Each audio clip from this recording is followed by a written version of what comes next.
Bueno, el punto de partida que me interesa destacar del por qué existe Unión, Progreso y Democracia es el hecho de que hemos vivido en la última legislatura en un proceso de disgregación política que ha implicado la ruptura de los consensos fundamentales o los consensos básicos dentro de la sociedad española.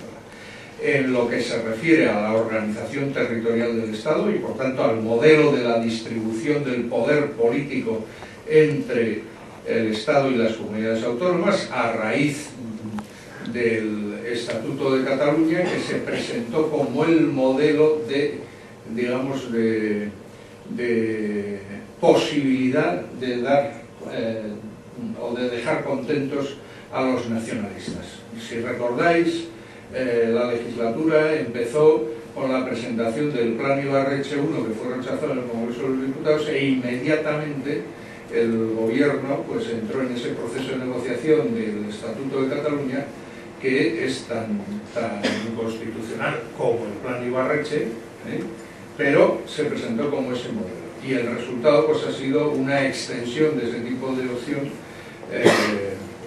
por toda España. Aunque es verdad que no todas las comunidades autónomas han reformado sus estatutos, ¿no? Hubo también una ruptura del consenso en materia de política antiterrorista y en concreto del Pacto por las Libertades y contra el Terrorismo, que da paso al proceso de la negociación con ETA, pues un año y pico después, también establecido para dar satisfacción a los nacionalistas. En este caso, incluso también a los nacionalistas que matan. Pero no solo a los que matan, y a los que no matan, que tratan de aprovecharse políticamente de la acción terrorista. Hubo también ruptura del consenso fundamental en el terreno judicial, no solo con respecto a la configuración del Consejo del Poder Judicial, sino también de una institución fundamental del Estado como es el Tribunal Constitucional.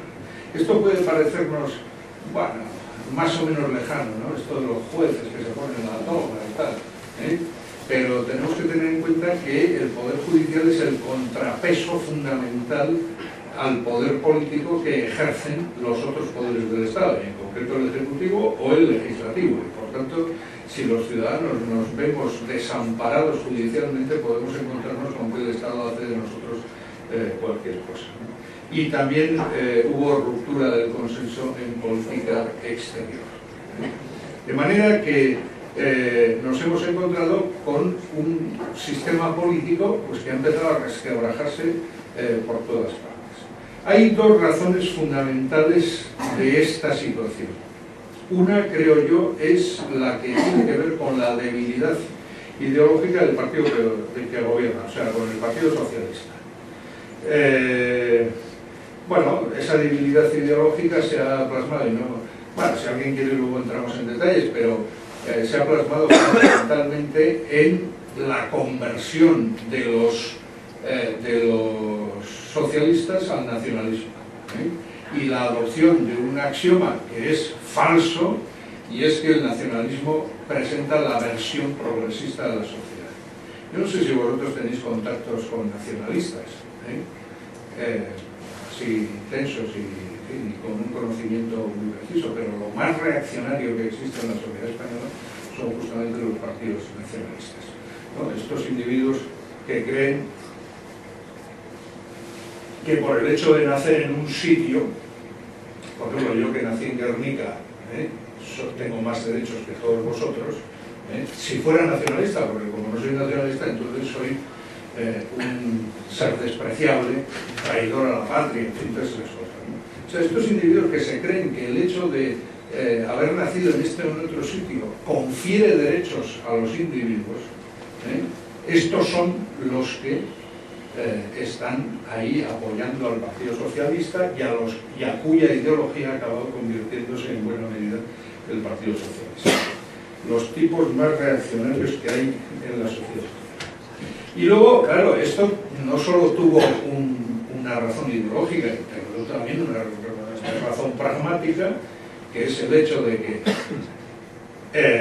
el Partido Socialista ganó las últimas elecciones, pero las ganó sin mayoría, Muchas veces tenemos la tendencia a confundir el ganar las elecciones con configurar mayorías. Hay mucha gente que cree, por seguir con el ejemplo de los nacionalistas, por ejemplo, cree que en el País Vasco los nacionalistas gobiernan porque son la mayoría de la sociedad. Y no es verdad, son una minoría.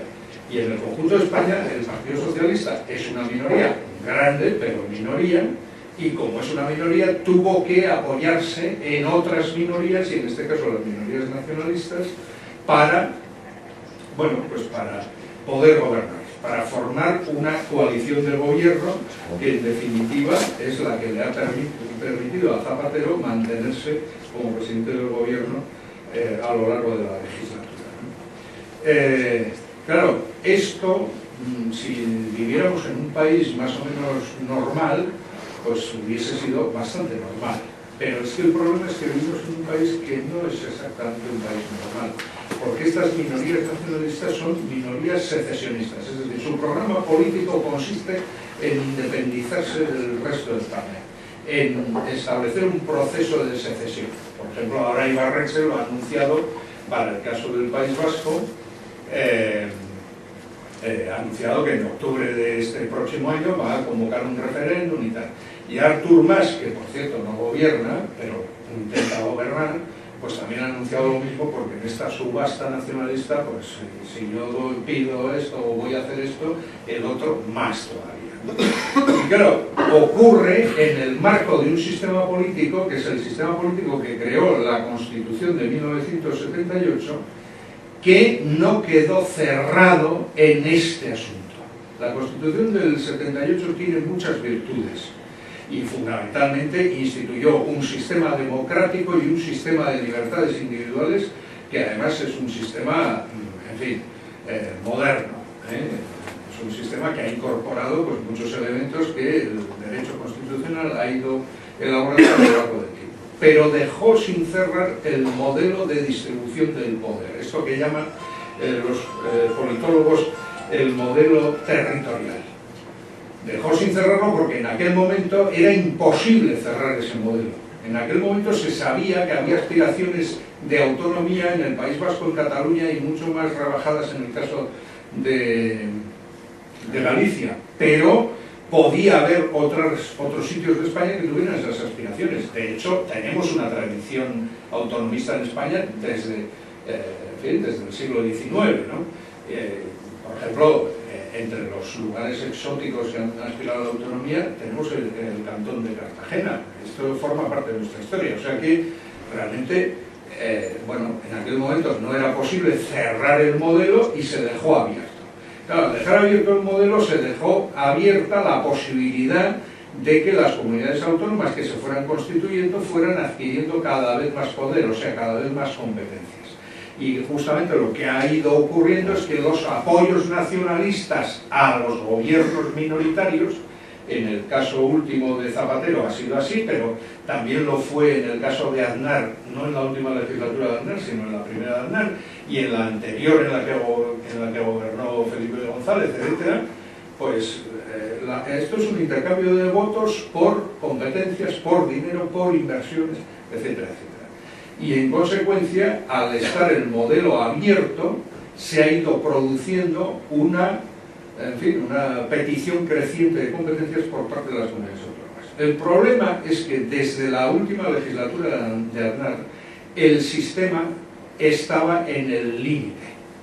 Es decir, ya lo único que quedaba era disolver el ejército, que bueno, puede ser que alguno quiera disolver el ejército, porque sea pacifista o lo que sea, pero no disolverlo para repartirlo por comunidades autónomas, ¿no? Y pocas cosas más. Y también la caja de la seguridad social, que al fin y al cabo es lo que nos queda esencialmente del Estado en este momento. Claro, cuando se ha llegado al límite, entonces de lo que se trata es de cambiar el modelo de Estado.